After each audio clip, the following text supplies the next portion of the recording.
विश्व हिंदी अकादमी है, केशव राय वो आदमी है, वो एक आदमी है जो हिंदी दिवस की करीब करीब पिछले कितने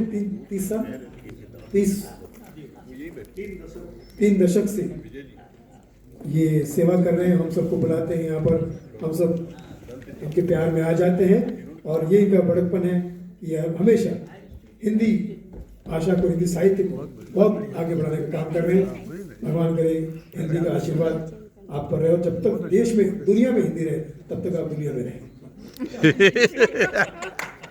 वहाँ के आप जियो हजारों साल, यही कहने से 2000 सुनील पाल। और क्यों हजारों साल जियो? क्योंकि मैं चाहता हूँ कि हिंदी 1000 साल जियो, है ना? तो बड़ा अच्छा लग रहा है आप सब लोगों को, जिनको यहाँ पे सम्मान मिला, जिन्होंने कविताएं पढ़ी, बहुत अच्छी अच्छी कविताएं पढ़ी। तमाम साहित्यिक और बड़े कलाकारों के जोरदार ताली हो जाए एक बार।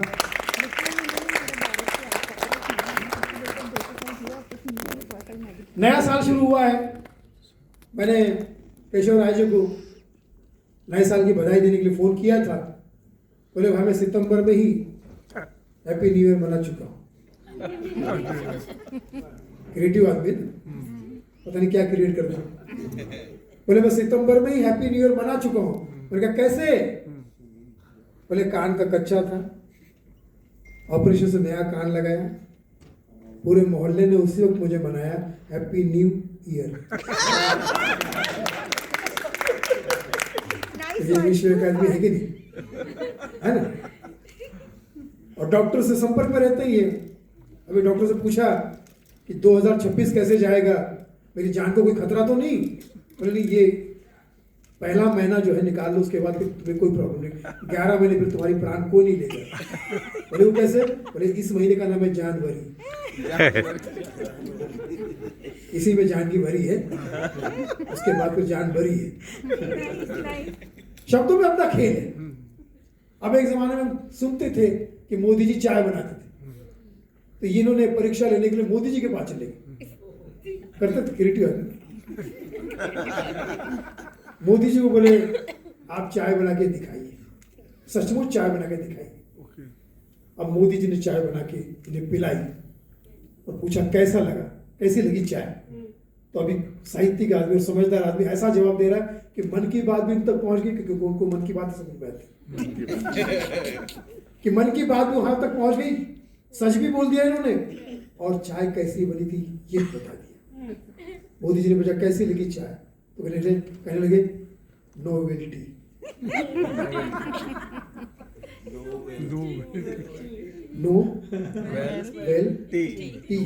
नोवेल्टी। मोदी जी समझ गए नोवेल्टी क्या है। उन्होंने भी ऐसा जवाब दे दिया कि इन्हें इनाम भी लगा और सजा भी। इस बात के लिए मैं की तरफ से तुम्हें नोबेल पुरस्कार देना चाहता हूँ।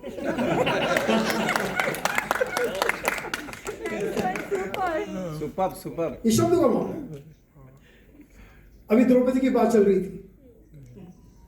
द्रौपदी जी मेरे सपने में कहने लगी महाभारत में मुझे सम्मान नहीं मिला। सुनील भैया मुझे भाई बदली, इस बार इस नाते में पांडवों का सहारा होगा। सुनील भैया मुझे महाभारत में इज्जत नहीं मिली। तो कहा बहन महाभारत में इज्जत नहीं मिली, सम्मान नहीं मिला, टेंशन मत लेना, महाभारत को क्रॉस कर ले, भारत में तुझे सर्वश्रेष्ठ सम्मान मिलेगा, तो राष्ट्रपति कहलाएगी।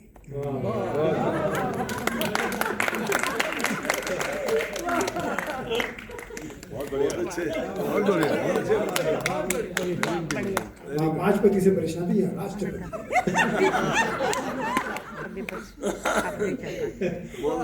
फिर नजर सपने में आ गई, ये कुंती जी की वजह से, कुंती जी थे ना माता जी, जिनको द्रौपदी को जीत के लाया उन्होंने पांडवों ने, और माँ कहीं और देख रही थी।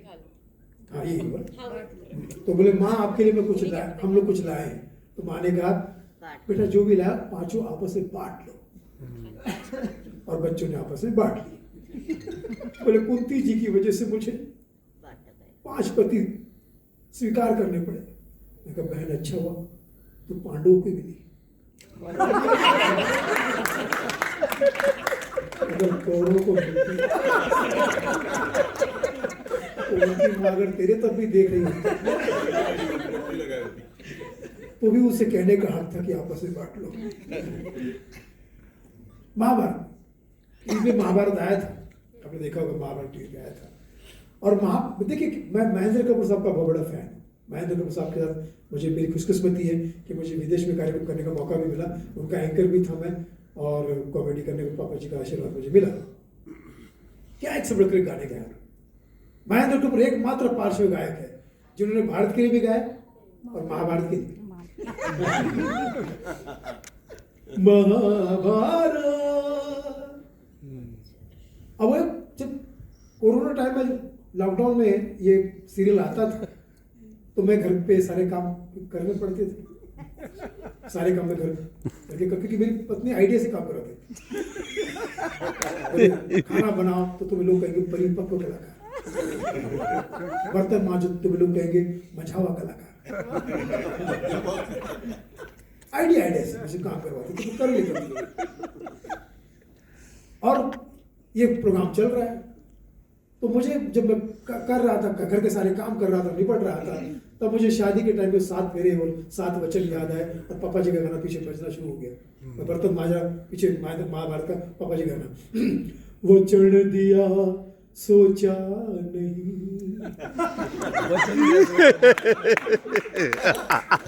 वाह, क्या परिणाम सोच समझ कर कीजिए, जीवन में हर काम भरना क्या होगा। महाभारत।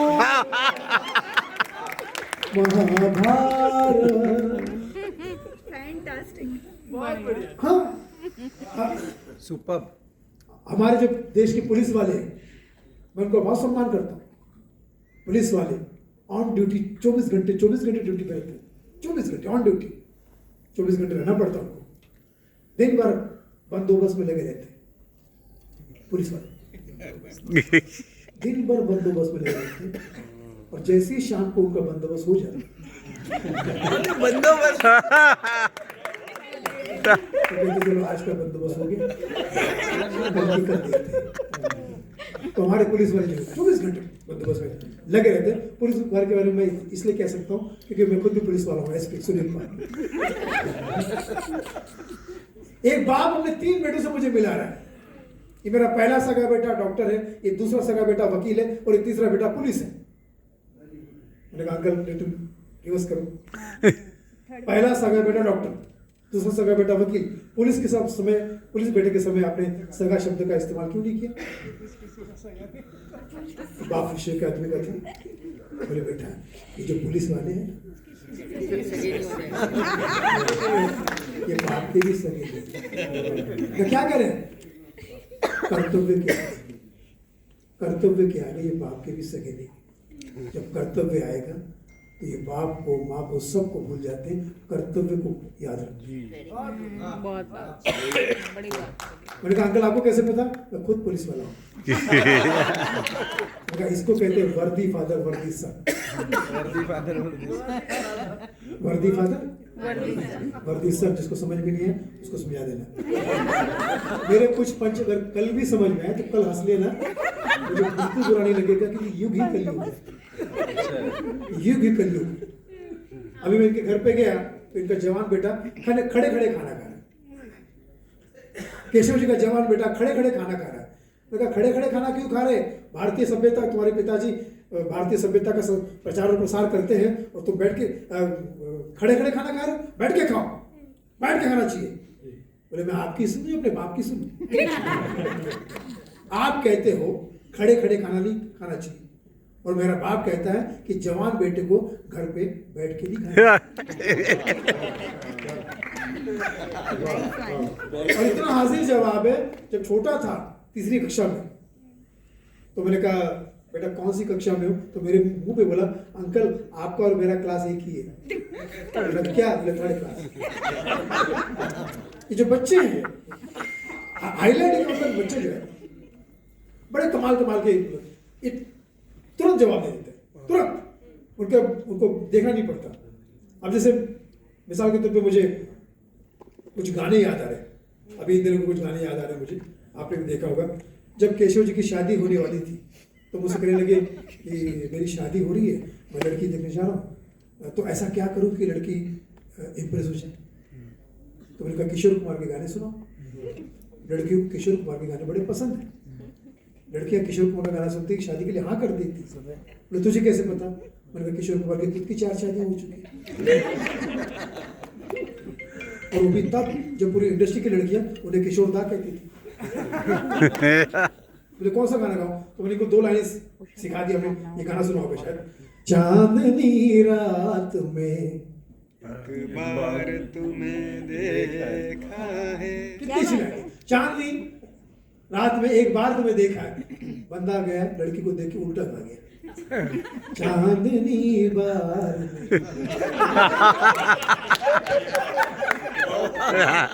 गुड एक रात तुझे देखा है, फिर उसके बाद 6 महीने तक इनको किसी ने देखा नहीं। अभी भी कभी मिलते तो मैं कहता कैसे हो, पिटना तो याद है मुझे। क्योंकि कुछ गाने किसी और सिचुएशन के लिए बने हैं, लेकिन हम जब उसको याद करते तो किसी और सिचुएशन के लगते हैं। मिसाल के तौर पे अब जब मेरी पत्नी पड़ोसन को देख के गाना गाती है तो हमेशा यही गाती है, मेरा मैन क्यों तुम्हें चाहे मेरा मैन, और खुद मन ही मन में गाती है, मेरे नैना सावन भादो फिर भी मेरा मैन फिर भी मेरा प्यासा।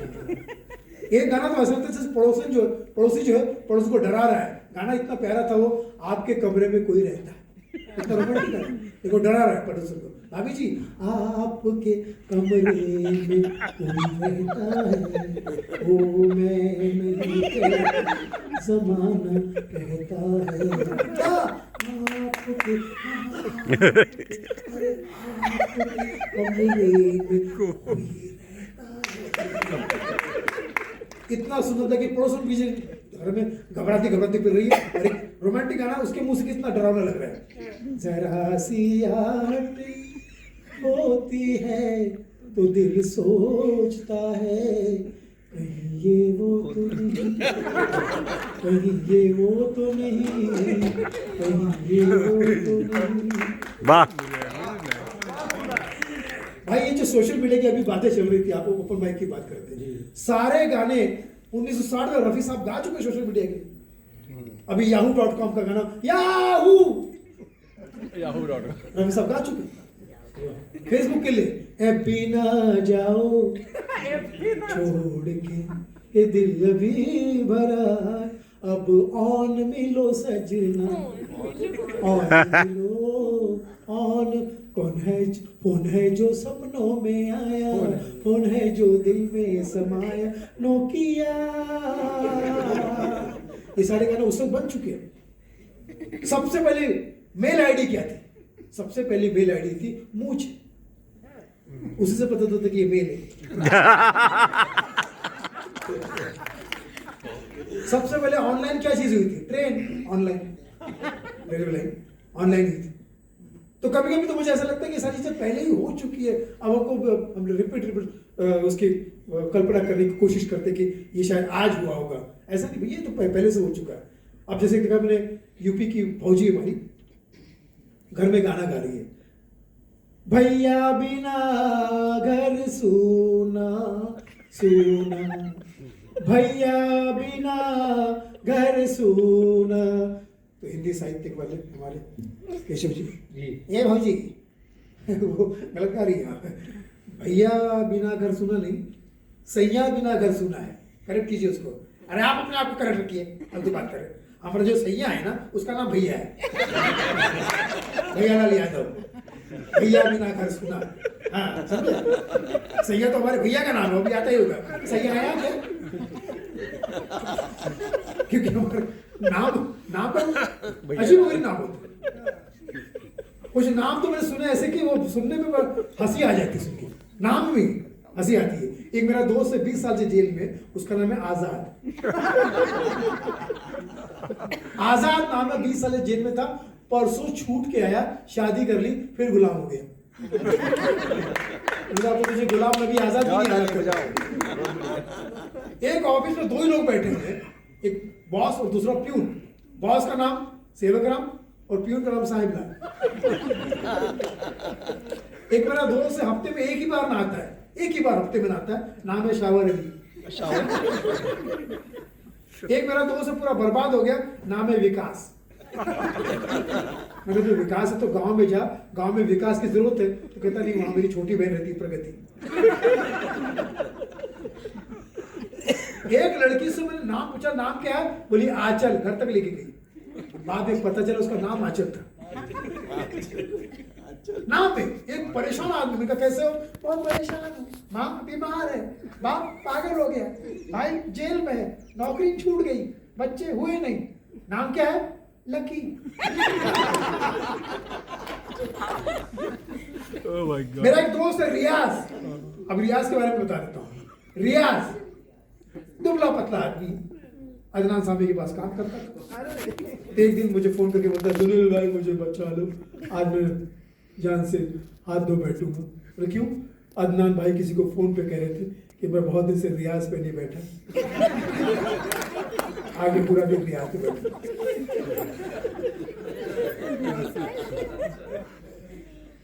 ये हमारे पत्रकार मित्र, हमारे मुंडे, पत्रकारिता से पहले ट्रक चलाते थे। मुंबई से पूना, पूना से मुंबई ट्रक चलाते थे, लेकिन कभी ट्रक में कोई सामान नहीं, खाली ट्रक लेके जाते थे, अप डाउन खाली ट्रक में। मैंने कहा इसमें कुछ रखते क्यों नहीं, खाली ट्रक क्यों लेके जाते? मुझे माँ बाप ने कहा है कि काम के टाइम कोई लोड मत लेना। कौन से ट्रैक पे जा रहे हो, कौन से ट्रक से जा रहे हो, कौन से ट्रैक पे जा रहे हो? तो पत्रकारों का अपना अपना फंडा होता है।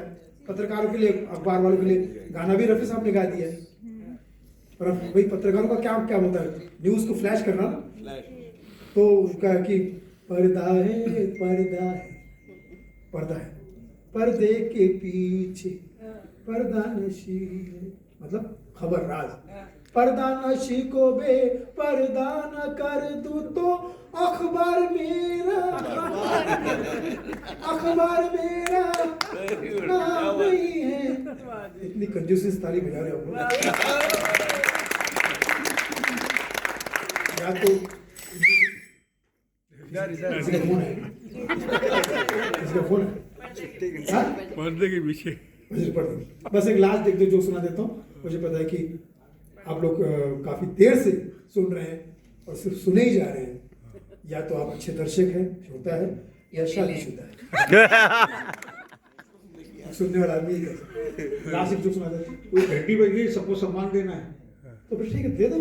आपने मुझे सम्मान दिया, उसके बहुत धन्यवाद। पहले आपको ही दे रहा है। सम्मान वही दे सकता है जिसके पास सम्मान होता है। सुनील पांजी को सम्मानित करेंगे। हाँ? आखिरी सुना रहे थे ना, लेकिन अब ये कह रहे तो क्या? आखिरी सुना सुना दीजिए सर, हाँ, सम्मान सबके घर पहुंचा दिया। अगर यहाँ पे अमित शाह जी आते और शुभकामनाएं देते तो कैसे देते? भारतीय जनता पार्टी की तरफ से हिंदी दिवस पर आप सबको मेरी तरफ से शुभकामनाएं हैं। मेरा संपूर्ण समर्थन आपके साथ में है। आप अपने कार्य में बादशाह है, शहंशाह है, मैं तो कहता हूँ अमित शाह है। आपका जय हो, मेरा हो चुका है। पत्रकारों से अक्सर हमारी जया भादुरी जी नाराज रहती है। मैंने कहा ऐसा क्यों करती जया जी? अमिताभ बच्चन इतने बड़े सुपरस्टार है, उनको तो किसी बात का घमंड नहीं है, आप किस बात का घमंड करती है? तो बोली अमिताभ बच्चन को किस बात का घमंड होगा? वो हीरा है, और हीरे को थोड़ी घमंड होता है। घमंड तो उसको होता है जिसके पास हीरा होता है। और पत्रकार के बारे में मुझे मत सिखाओ, मेरे पापा पत्रकार थे, तो जब तक पापाराजी नहीं हो गई, पापाराजी को मैं नहीं समझ। मैं अतिथियों से ये करूँगा कि सभी को सम्मानित करें। मुख्य अतिथि कनक दीक्षित जी, सुनील तिवारी जी, विकास कपूर जी आइए, सौरात्मिका जी, मुन्नी जहाँ साहब,